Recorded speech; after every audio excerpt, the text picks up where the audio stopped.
Me gustó este tango.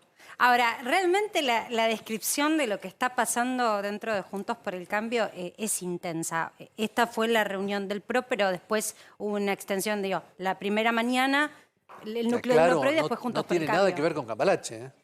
¿No tiene nada que ver? No, nada que ver. Yo quiero decirte que yo recuerdo, Eddie, en nuestro programa, y no sé si no fue para el mes de junio, Vidal dijo, ¿vos te acordás que dijo que iba a ser candidata? Sí. Nosotros nos quedamos porque en ese momento era como hablar de un futuro muy lejano. Ahora, esta campaña electoral evidentemente ya arrancó. El cambio en el tono sobre la descripción de lo que sucede con la economía de Juntos por el Cambio, ¿es azaroso o fue también concertado empezar a evidenciarlo? No. Esta reunión fue citada contra lo que se decía que iba a ser, iba a mediar Mauricio entre Patricia, Horacio. La verdad que esa pelea, esa discusión, que fue una nimiedad, porque además fue privada, después se filmó y se hizo pública, pero no es que se hizo en un estudio de televisión, en una reunión partidaria. Es más, yo estaba sentado al lado de Pichetto y Patricia Bullrich, vi el episodio, pero no escuché. Y Cuando eso que estaba sentado al lado. Cuando básicamente Bullrich lo agarra a Felipe Miguel, cuando él se va a querer en realidad él sacar una quiere foto para abrazarla. Se vio que se decían algo. Ella se defiende. Perdóneme, me parece que es peor. Si lo privado es la tensión y la violencia de las palabras y lo público es el mantantirulirulá de la diplomacia política. O sea, lo bueno es que la dirigencia política empiece a mostrarse ante la sociedad tal cual es y que ese tal cual es sea de buena onda, tirando para adelante y con proyectos, no con amenaza de romperse la cara. Discusiones de ese tipo ha habido miles en la política y seguramente va a haber miles. No, está todo bien, pero me dice, eso es privado, no es público. Cuando se hizo público, bueno, pero si lo privado es así, tiendo a creer que es la verdad. Bueno, lo que digo es que la reunión de hoy no se convocó para esto, se convocó para hacer un análisis de la situación del país. La situación económica es grave, los problemas estructurales están intactos, todo lo que se había prometido, que prometió Massa que iba a avanzar, ninguna de las distorsiones de la economía fueron corregidas. ¿En qué no avanzó, la inflación, Humberto? bueno, los retrasos tarifarios, los retrasos cambiarios están expresados en una multiplicidad de tipos de cambio, con una gran discrecionalidad, sin señales claras para la inversión, sin señales claras para el comercio. La inflación no cede, todo lo contrario, se está pronosticando incluso una aceleración para este mes que acaba de cerrar. Se está barriendo la basura bajo la alfombra sin resolver ninguno de los temas estructurales. Esto es lo grave. La emisión de bonos y del ELIX están, como se dijo en el documento, incubando una bomba de tiempo muy peligrosa hacia adelante. Y vos como senador, cuando te toca tener en tus manos el presupuesto, ¿qué posición tomas? Porque partiendo de la base de que el presupuesto... Hace instantes nada más eso ocurrió. Partiendo de la base de que el presupuesto tiene una proyección en una variable fundamental para el ordenamiento de los precios relativos, como es la inflación, del 60%, es absolutamente inconsistente. Además, no hay ninguna explicación de cómo van a llegar a ese 60%. Cuando, insisto, estamos cerrando el año con una inflación de arriba de 3 dígitos. Bueno, y a partir de ahí, todas las proyecciones son muy poco coherentes entre sí. ¿Cómo va a ser la votación en el Senado del presupuesto? Porque en diputados, a ver, después de no haber tenido presupuesto el año pasado, la votación fue importante, tal vez la más grande desde los últimos 20 años, creo. Bueno, en el Senado vamos a resolver la semana... Eso indica que buena parte de la oposición votó a favor, ¿no? En el Senado vamos a resolver la semana que viene. Tenemos una reunión de interbloque donde vamos a tratar de aunar una sola posición. Generalmente hay algunos artículos que siempre los representantes provinciales tienen una suerte de libertad de acción para votar a favor cuando favorece claramente a sus provincias. Yo creo que vamos a ir a la abstención o a una votación en contra en general. Y algunos artículos, como insisto, que tienen que ver con particularidades de las provincias.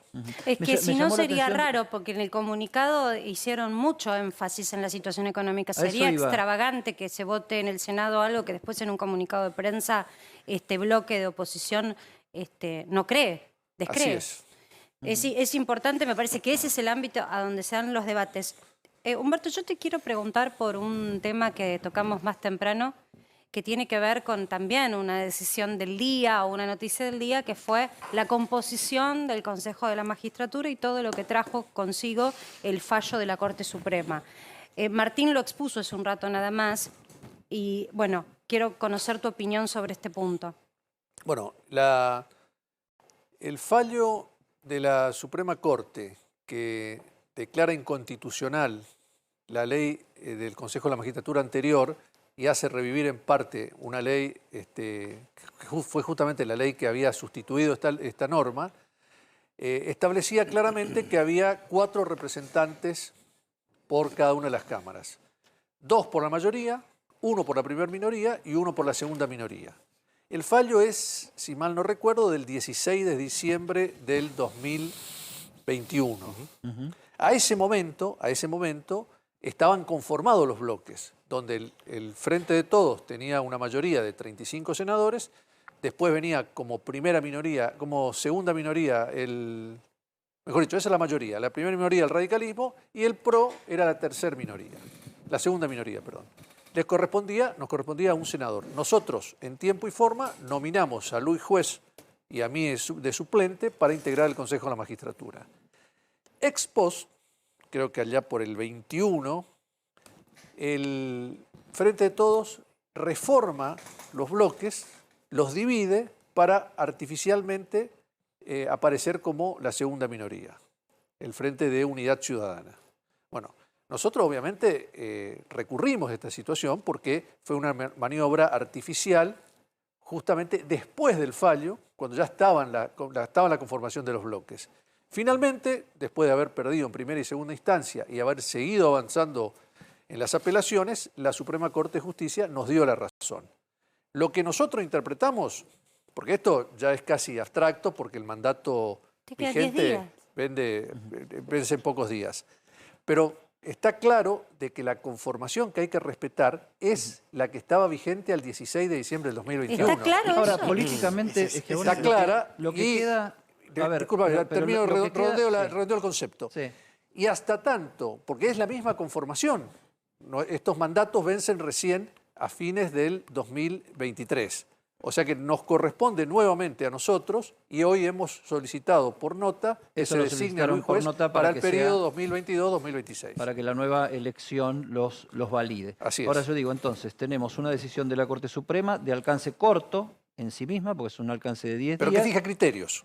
Pero que fija criterios y que lo que consolida es un nivel de tensión importante entre por lo menos un sector del Poder Ejecutivo, si no todo, con la Corte Suprema de Justicia. Ahora bien, yo lo decía hace un rato, entonces, para que no parezca que uno dice cosas por detrás y no las dice cuando están los directamente interesados o afectados en el asunto. A ver, ¿cómo plantear esto? ¿La dirigencia política no tendría que sincerarse y hacer una discusión, una conversación sobre el Poder Judicial seria, a fondo, despojada, sin intereses, coyunturales? Porque yo digo, cuando Macri asumió, nombró 2 jueces de la Corte Suprema por decreto. No. Cuando Macri asumió, desconoció parte de la aplicación de la Ley de Medios de la Nación por decreto que había sido considerada constitucional por parte de la Corte Suprema de Justicia. Ahora se defiende a la Corte Suprema, los que no la defienden son otros, los otros se pelean, pero en definitiva, cuando le toca a cada uno, la tensión es permanente. Entonces yo digo, ¿y si la dirigencia política se pone por encima del problema y resuelve un Poder Judicial para todos? A ver, Eddie, vamos por parte. Hay que aclararlo, porque a fuerza de repetir no es verdad. Macri no nombró 2 jueces de la Suprema Corte por decreto. Ese remedio está previsto en la Constitución, se intentó utilizar y después se dio marcha atrás. Los jueces Rosenkrantz y Rosati fueron nombrados con el acuerdo del Senado con 2/3. Después. No, nunca fueron nombrados por decreto. Porque se frenó. Nunca fueron nombrados por decreto. resistencia. Vamos a aclarar las cosas porque no es así. Ese es el relato del kirchnerismo, pero no es así. Objetivamente los jueces Rosati y Rosenkrantz tienen nombramiento con más de 2/3 del Senado. Senador, yo no sigo el relato del kirchnerismo, yo sigo los hechos cronológicamente como se dan, Yo porque soy tampoco. periodista, no soy político, no soy candidato, Pero ese no tengo decreto caja, no no tengo terminó nada. cristalizándose. Yo lo que digo es, taxativamente, Mauricio Macri, asumido presidente de la Nación, nombró 2 jueces por decreto al referéndum de lo que después hiciera el Senado de la Nación y se armó un incendio bárbaro. No se armó por lo que Macri eligió, se armó por cómo lo eligió y después dio marcha atrás. Y esos son los hechos, no es lectura ni relato de nadie.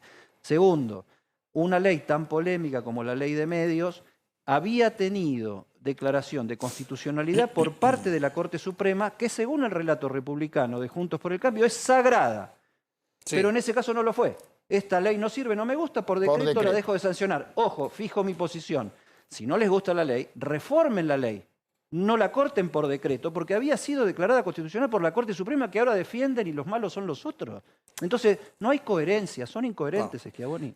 Pero para puntualizar el tema, queda claro que los jueces Rosati y Rosenkrantz fueron nombrados por el mecanismo que establece la Constitución, habitual, no de excepción, Está bien. La ley de medios con sigue más de sin 2/3 del Senado. Con respecto a la cuestión concreta, el Poder Judicial habla a través de sus sentencias. Y en este caso concreto, había una sentencia que era absolutamente clara, que la presidenta del Senado la desconoce y que finalmente la Corte vuelve a poner en su lugar. Acá, si hubiera posibilidad Lo del Consejo de la establecer- Magistratura, Sí. trampa de Cristina, Si absolutamente. acá hubiera la A ver, posibilidad de trampa establecer Cristina, un ámbito de lo discusión de lo estas la ley, cuestiones, nosotros estamos dispuestos, pero no Por eso existe yo ese digo, ámbito. si vamos por parte, vayamos por partes en la conversación. Trampa de Cristina, lo del Consejo de la Magistratura, listo, ya está. Ahora se va a elegir un Consejo de la Magistratura nuevo, ya están votando todas las partes, el Senado va a tener que elegir y seguramente esta decisión de la Corte deberá ser tomada como antecedente de cómo cree la Corte Suprema que deben funcionar las cosas, salvo que el otro lado dice que la Corte es juez y parte y otro semejante lío se va a armar.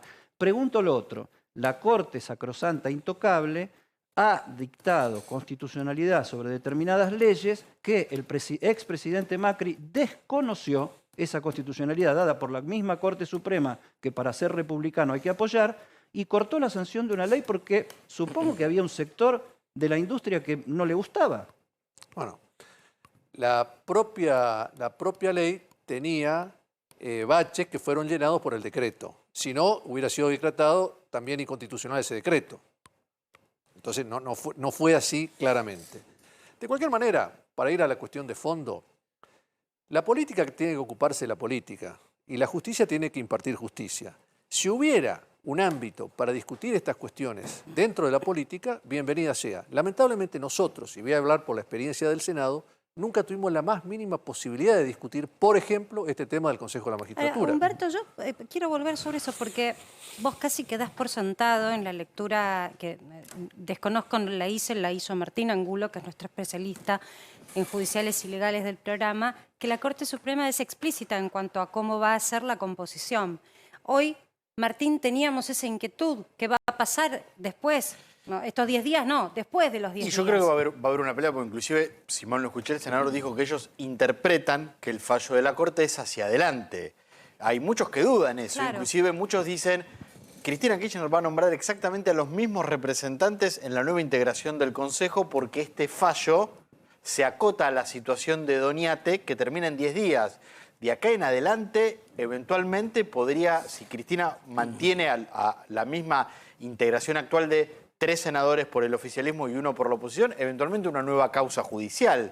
Pero ahí seguramente va a haber una discusión más allá de la postura de ustedes. No, el fallo fija un criterio objetivo.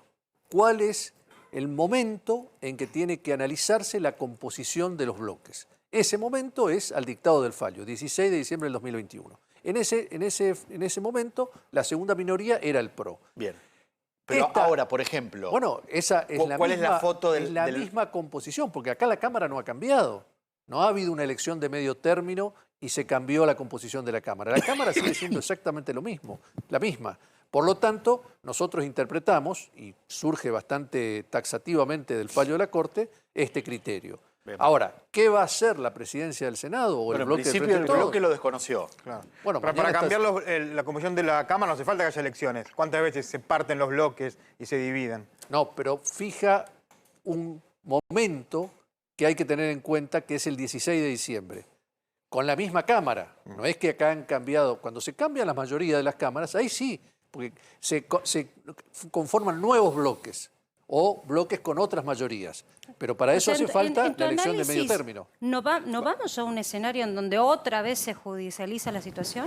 Y es probable, Seguro. es probable. O No, sea, no se descarta. Pero, perdón, senador, si ustedes hoy presentaron la nota, hicieron el mismo mecanismo que en abril. Presentaron una nota pidiendo que Luis Juez sea designado, Cristina Kirchner no tomó en cuenta esa nota. De hecho, hoy la Corte dice, presentaron 2 notas y la Presidenta del Senado nunca les contestó y lo nombra a Doniate. Si se va al mismo escenario ahora dentro de 2 semanas, ¿ustedes van a volver a ir a la justicia? Obviamente, vamos a defender los derechos es final cantado. de las minorías. Es final cantado esto. Digo, porque del otro lado alguien que está tratando incluso de comprender la magnitud de la relevancia del Consejo de la Magistratura, gente que está en este momento comiendo, que llegó de su casa, trata de entender cómo sigue la ecuación. A nosotros como periodistas nos cuesta comprender que durante 10 días tenemos a vigencia de un fallo y después hay interpretaciones legales. Ahora, vos nos estás dando una primicia. Ratificás que si la vicepresidenta mantiene esa su es postura. Nuestra interpretación y en esa inteligencia judicializarlo. hemos presentado hoy la nota designándolo a juez como titular y a quien les habla como suplente para el periodo 2022-2026. 2023, donde va a haber elecciones y la conflictividad sigue y va a estar a la orden del día, por supuesto. Leo la cabeza del comunicado del PRO de hoy a la mañana. Massa no se está haciendo cargo de los cambios necesarios y ya hemos advertido y reiteramos que está construyendo una bomba hacia el futuro. Es la primera vez que yo escucho oficialmente desde el PRO y desde la oposición en general una cosa tan taxativa y tan fuerte, mencionándolo incluso a Massa, no la economía en general o el gobierno en general. Algunos interpretaron que al poner al gobierno, a Massa o a quien sea, en la vereda enfrente, se abroqueló el PRO que venía peleándose desde adentro.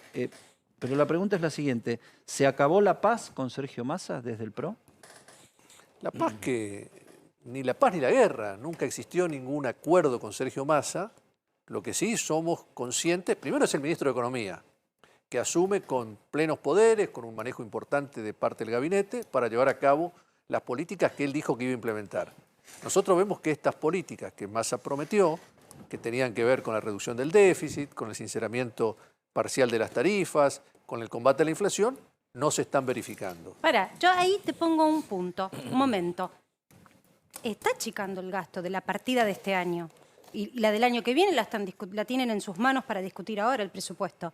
No es por defender, pero digo, hay otros ministerios que están levantando la mano y están quejándose. Sí, a nosotros nos achicaron. Y entonces, bueno, entre otras cosas, decretaron un congelamiento de vacantes que no se ha dado, porque se han seguido nombrando gente en distintos ministerios. En las plantillas permanentes, pero era gente que ya estaba prestando servicio para el Estado y la liquidación de su sueldo nombrar estaba en planta permanente lo que hace es cristalizar y hacer rígido un gasto. Si va a un juzgado, gana el juicio el trabajador. Claro. Después de 15 años, no hay más discusión. Lamentablemente, la realidad, no, yo le estoy describiendo en mi carácter de abogado esto. De cualquier manera, más allá del tema del personal, que hay un doble discurso en este aspecto. Por un lado, se llenan la boca hablando de que no se van a cubrir las vacantes, que no va a entrar más gente al Estado, y sin embargo se siguen produciendo este tipo de incorporaciones. Después estábamos repasando juntos en qué cosas ustedes ven que no cumplió. Bueno, también hay una realidad. Nos lleva un año de gestión. Me imagino que hay objetivos trazados y pactados con ustedes cuando han sido interlocutores cuando él estaba en el Congreso de cómo mira la economía. No absolutamente nada pactado con nosotros. Más agarra una hoja de ruta que era el acuerdo con el fondo. Pero si eso lo pactaron con ustedes. No, el acuerdo con el fondo, nosotros sí. no. Nosotros lo único que hicimos fue aprobar. Acuérdense la discusión de ese momento. Nosotros no nos metíamos en el programa. Nosotros solamente autorizamos, porque había una ley. Era para atrás, no para adelante. Una ley que necesitaba la autorización del Congreso para volver a renovar el endeudamiento, pero no con respecto al programa. Acuérdense de las idas y vueltas, sí, yo recuerdo que al final fue la perfectamente. cláusula La Espina. Podría habernos salido también. Podría habernos salido. De hecho, buena parte del Frente de Todos no votó el acuerdo con el fondo, mejor dicho, la refinanciación la votamos nosotros junto con otra parte importante del Frente de Todos. Yo, porque estamos repasando juntos en qué posición ustedes ven que lo que se ha públicamente explicitado no se está cumpliendo. Entonces, ustedes dicen el gato no se está achicando. Se está, como dije, usé la metáfora, se está barriendo la basura debajo de la alfombra sin hacer ningún tipo de reformas estructurales. Se ha multiplicado la cantidad de tipos de cambio diferenciales y discrecionales para atender situaciones puntuales en este objetivo de durar. Y entre medio se están emitiendo bonos vinculados al tipo de cambio, y LELIQs que siguen incrementando un endeudamiento en pesos que a nuestro juicio es insostenible. Y esa es la bomba de tiempo que se está incubando de acá hacia Yo la adelante. última vez que recuerdo de la oposición utilizar bomba de tiempo como expresión, la recuerdo al describir la gestión de Axel Kicillof en ese paso de mando. Por eso me parece un muy aire de familia. representativo que hayan utilizado esa concepción dentro del comunicado. ¿Están viendo la misma situación? Estamos viendo una situación incluso más preocupante. Más preocupante, Más que preocupante cuando de la les que tocó existía gobernar. en el 2015. ¿Por qué? Porque justamente las magnitudes de este endeudamiento, las tasas y sobre todo la vinculación al tipo de cambio, al dólar, hace que esto sea realmente complicado de atender en su momento. Y Humberto, ¿ustedes creen que lo que tendría que hacer no es generarse nuevos tipos de cambio, sino devaluar? No, lo que pasa es que hay que establecer una serie de sinceramientos sin los cuales no va a haber... Acá el problema es que las señales para la inversión, los incentivos para que la gente invierta, son muy confusos, son muy pobres. Fíjense que la liquidación de exportaciones para oxigenar en algo las reservas, hubo que modificar el tipo de cambio. Esto no es inocuo, eso tiene su costo, tiene un costo fiscal. Después hay que esterilizarlo a través de colocaciones de LELIQs, que a su vez tienen un costo fiscal. ¿Y cómo proponen ustedes, con los economistas que están dialogando y que están dentro de Juntos por el Cambio, que debería hacerse en estos próximos meses, ¿no? Atendiendo que estamos de cara a un año electoral? Primero, hace falta credibilidad, que es un bien escaso en este gobierno. Segundo, hace falta establecer un plan de estabilización que, entre otras cosas, ataque el déficit, entre otras cosas, ataque todas las distorsiones de los precios relativos, que va a haber que alinearlas Claro, para que pasa esto se pueda cuando producir. uno se junta con los empresarios, yo te saco del mapa a los políticos. Cuando se junta con los empresarios y hablan de plan de estabilización, lo primero que dicen es hay que anclar dos variables. Tenés que anclar la inflación y tenés que anclar el salario de alguna manera. Y hay que sincerar el tipo de cambio. Entonces, si devaluamos, generamos inflación. No creo que a nadie le guste en Argentina escuchar que sube el dólar, salvo los que tienen dólares. Después, si hay más inflación, imagínate con esta base inflacionaria, ¿a qué lugar iríamos si se acelera el ritmo de devaluación? Yo coincido con vos que se está A dando. medida que pasa el tiempo y se siguen acumulando distorsiones, cada vez va a ser más difícil de corregirla. Te pongo un solo ejemplo.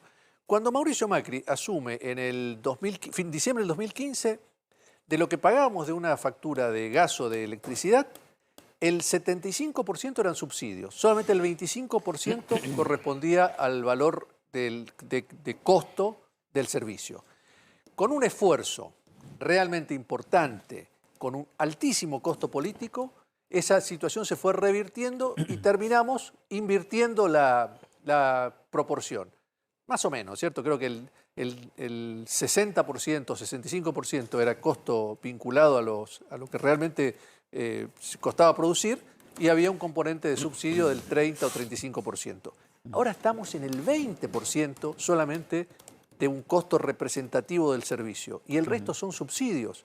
Esto en algún momento hay que sincerarlo. Pero se hizo mal. Pues Pero si se hubiese claro, hecho bien la Ahora, reforma estructural perdón, estaría en vigencia. senador, hablando de bombas de tiempo y de endeudamiento... Eso es una sola acotación, eso es contrafáctico.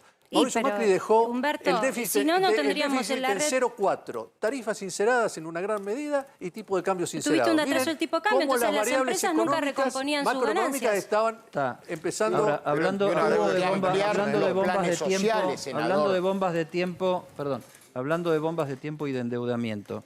El otro día, hace unos poquitos días, Carlos Melconian, confirmó algo que ya había dicho Kraber Carone cuando era presidente del BID en una reunión de inversores en Chile. Él lo dijo en una reunión de inversores en Uruguay. Que Macri le había dicho en su momento, tranquilos porque Trump vía fondo nos va a dar plata para que ganemos la elección de vuelta. Eso no lo dijo alguien de la izquierda, ni del kirchnerismo, ni de ningún relato, sino que lo dijo Carlos Melconian, que es hoy el economista jefe de la Fundación Mediterránea y alguien de blasones liberales indiscutibles.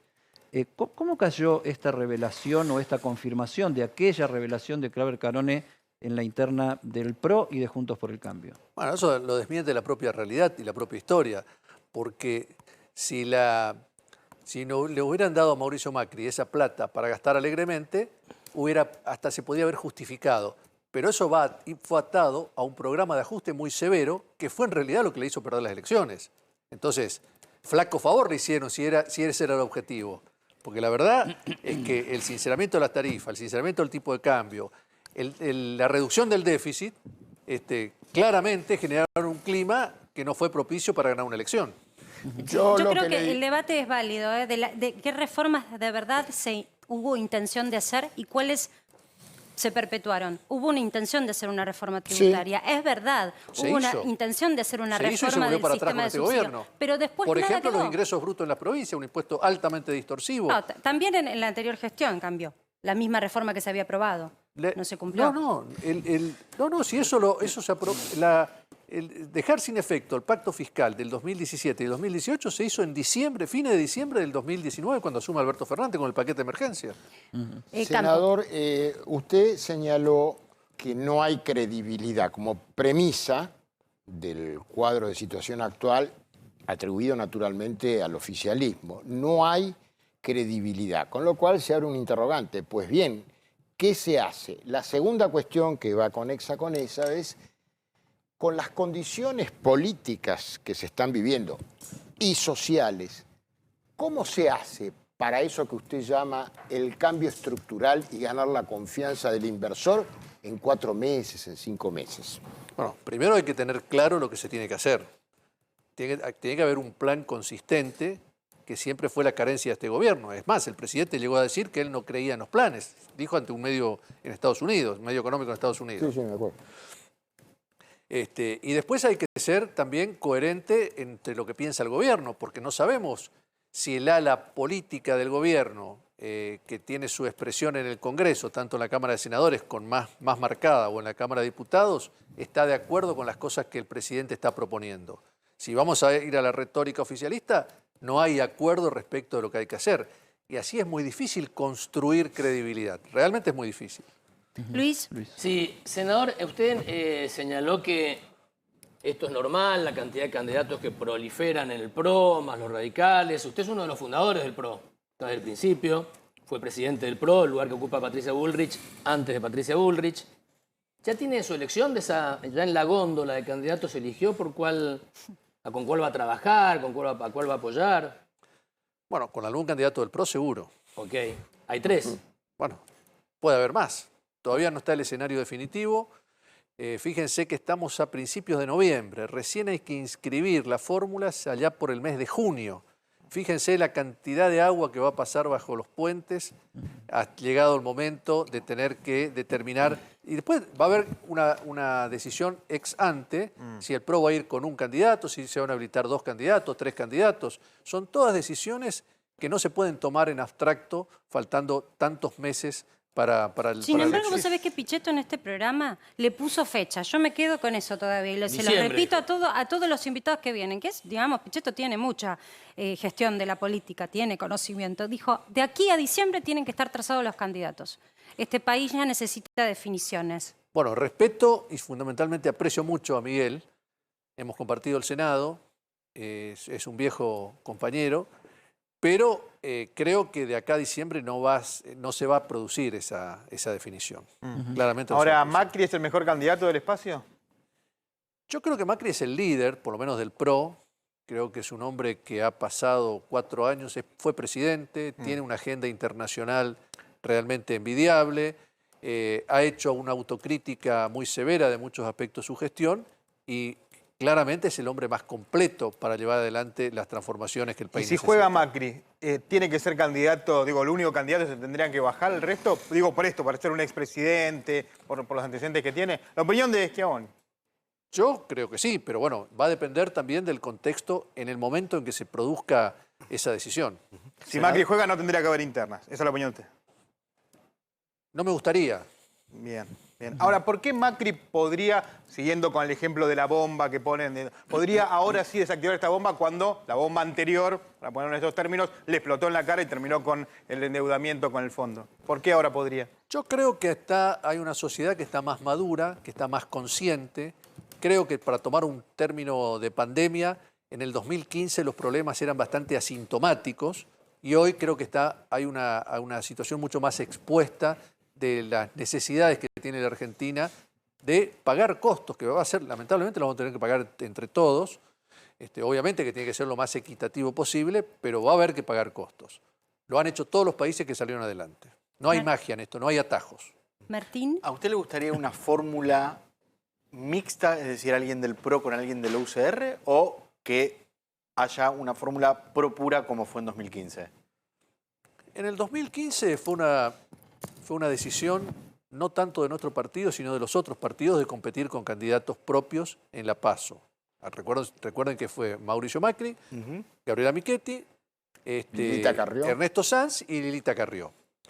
Ahora creo que el escenario, la maduración de Juntos por el Cambio hace que se puedan producir fórmulas mixtas. No me disgustaría, la verdad que no me disgustaría. ¿Y Gerardo Morales cómo lo ves? Estuvo acá hace unos días, Gerardo Morales. Bueno, Y Gerardo dice Morales que va a ser candidato. es el presidente del radicalismo, merece todo nuestro respeto y está en todo su derecho a ser candidato. Hoy Patricia Bullrich, en la reunión de hoy, ¿se disculpó por lo que le dijo a Felipe Miguel? No, ni se trató ese tema. Ni se trató ese tema. ¿No se habló? ¿Nadie hizo referencia? No, nadie hizo referencia. ¿No hubo un Sinceramente, acuerdo para que no fue haya una reunión agresiones? poco atractiva para el periodismo. No, bueno, hubo... No, pero Ritondo dijo que hubo un Sí, acuerdo, por que eso. se va a buscar un Sí, acuerdo no, para que no haya ese tipo de Casi un agresiones. pacto de no Bajar las agresión. Un tensiones. pacto de no agresión, de anticipar las posiciones, de que podamos tener más previsibilidad en las manifestaciones públicas. Básicamente, que, como diríamos nosotros, que no se operen en los medios, ¿no? ¿Algo así? Puesto Que no así. se operen Un a manual cielo de abierto. estilo, Que, claro, que no como tenemos los haya... periodistas. La verdad, yo creo que fue para mí, salíamos con Ritondo después, fue la reunión más productiva, mucho tiempo, porque duró más de 2 horas. Y la verdad que fue muy, muy buena la reunión. ¿Se saludaron? ¿Patricio y Horacio? ¿Hubo Sí, besito? por supuesto, se saludaron. ¿Beso, abrazo, todo? Sí, sí. Horacio se fue antes, y voy a hacer esta aclaración, porque también me preguntaban algunos colegas de ustedes. Se fue antes, aclaró cuando llegó que tenía un compromiso con el colegio de la hija y a las 10 menos 10 se tenía que ir. Más allá de las elecciones presidenciales, por supuesto, son las más importantes, es muy trascendental la provincia de Buenos Aires. ¿Se habló de candidaturas en la provincia de Buenos Aires? Bueno, hoy hay 2 candidatos que están trabajando, que son Ritondo y Santilli, eso no es ningún secreto. Creo que está también dentro de las posibilidades de competir. En la provincia de Buenos Aires hay PASO. El problema es que en la Argentina tenés 12 provincias que no tenían PASO y ahora son casi 16 las que no tienen PASO, porque hay varias provincias que eliminaron las PASO, Sí. algunas están intentando ponerle dilemas. Bueno, se sigue enturbiando el proceso, las reglas de juego electorales. Lejos de avanzar hacia el voto electrónico, boleta única, como hay en Santa Fe, como hay en Córdoba, voto electrónico como hay en Salta. No, nosotros seguimos, muchas provincias se siguen enturbiando y sacando transparencia a la selección de candidatos. Bueno, en esos casos va a haber que buscar las posibilidades de internas abiertas, semiabiertas partidarias, es decir, con padrones donde votan los independientes, que no están afiliados a ningún partido, y los afiliados a las coaliciones. Eso la justicia electoral provee. Bueno, estamos justamente consensuando con los distritos ese tipo de mecanismos donde no hay PASO. ¿Fecha de la próxima reunión en donde los van a estar todos ustedes? Se delegó en los presidentes de los partidos, viene una etapa complicada, donde la agenda va a estar muy atravesada por el Mundial, por la agenda parlamentaria. Vamos a hacer un encuentro para fines de noviembre, principios de diciembre, sobre temas de energía. La idea era hacerlo en Neuquén, pero a veces, le digo como un hombre del interior, el federalismo es muy lindo, muy aspiracionalmente muy importante, pero es muy complicado. Los vuelos todavía no están restablecidos en su totalidad. O sea que, bueno, para fin de mes seguramente te vamos a volver a invitar para que nos des y nos cuentes un poco qué se habla en esas reuniones. Gracias, Con todo Humberto, gusto. por haber participado en Para Gracias, que senador Sepas. Schiavoni.